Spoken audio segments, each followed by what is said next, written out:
Salut à tous, aujourd'hui on va parler de Les Gardiens de la Galaxie 2, toujours réalisé par James Gunn.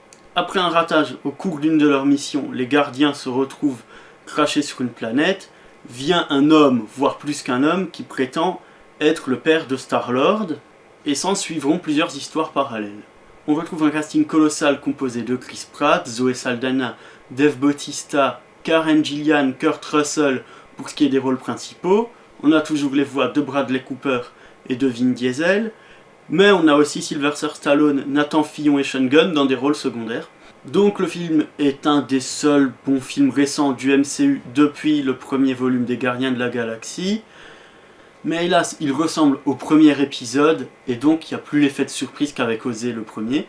Mais au moins, c'est pas une suite juste pour faire de la suite, ça rapporte les réponses sur le père de Star-Lord, qui était posé déjà dans le premier. Déjà, pour ce qui est des points communs entre tous les films Marvel, cette fois on a le droit à au moins 4 scènes pendant le générique, donc il y en a 2 très vite après que le générique ait commencé. Il y en a une autre au milieu du générique, et il y en a encore une dernière à la fin. Évidemment, on a toujours l'intro Marvel qui ressemble vraiment à un générique de série télé. Mais au moins un des points forts des Gardiens de la Galaxie, que ce soit le premier ou le deuxième, c'est qu'ils s'assument en tant que comédie, ce que ne font pas les autres films du MCU, c'est ce que je leur reproche. Donc là, les scènes sont volontairement comiques et n'essayent pas de créer de la tension qui vienne casser avec une blague. On reste dans un film vraiment feel good, voilà.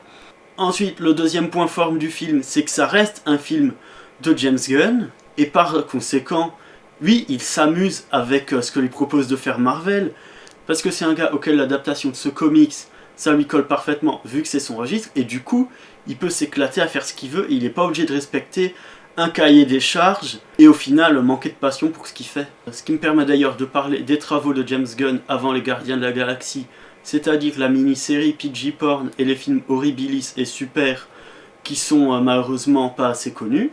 Pour ce qui est de la musique, c'est toujours Tyler Bates qui compose, et il revient avec des nouvelles compositions, tout aussi marquantes que dans le premier, en plus de réorchestrer le thème des Gardiens de la Galaxie, un des meilleurs thèmes du MCU après celui d'Avengers. Ensuite, pour ce qui est des morceaux préexistants, c'est comme dans le premier, toujours choisi avec très bon goût, et ça passe très bien. Là où le film fait mieux que son prédécesseur, c'est vraiment au niveau des lumières, parce que un point clé du scénario est basé sur la lumière, et ça permet un super travail tout au long du film. Par contre, pour ce qui est décor et costumes, non, là il n'y a rien, c'est les mêmes que dans le premier. Bon, ensuite, niveau effets spéciaux, Marvel arrive enfin à faire des trucs pas dégueux en utilisant quasiment que du numérique, parce que à part Civil War, qui était majoritairement filmé en décor réel, je veux dire Avengers, l'ère d'Ultron, les premiers Gardiens de la Galaxie et Doctor Strange, avait vraiment un très mauvais rendu. C'était pas forcément au niveau des animations, mais plus au niveau des textures qui avaient vraiment un aspect plastique. Là, on a vraiment des textures avec des détails niveau réel.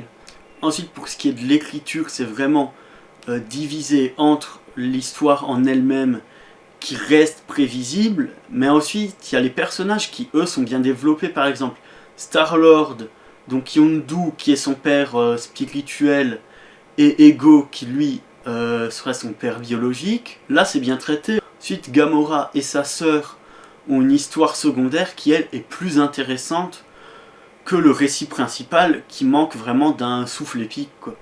Donc ce film, je le compare beaucoup au premier Gardien de la Galaxie, mais c'est un petit peu normal parce qu'il n'y a pas vraiment beaucoup de trucs originaux qui s'en sortent. En fait, James Gunn avait eu une liberté créative pour le premier qui a marché, et du coup maintenant ils reproduisent la même chose, sauf que ça n'a plus l'effet de punch qu'avait le premier.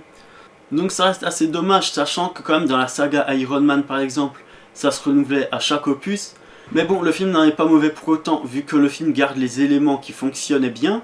Ensuite, moi le film je le conseillerais de voir que aux gens qui ont apprécié le premier et qui veulent revoir globalement la même chose.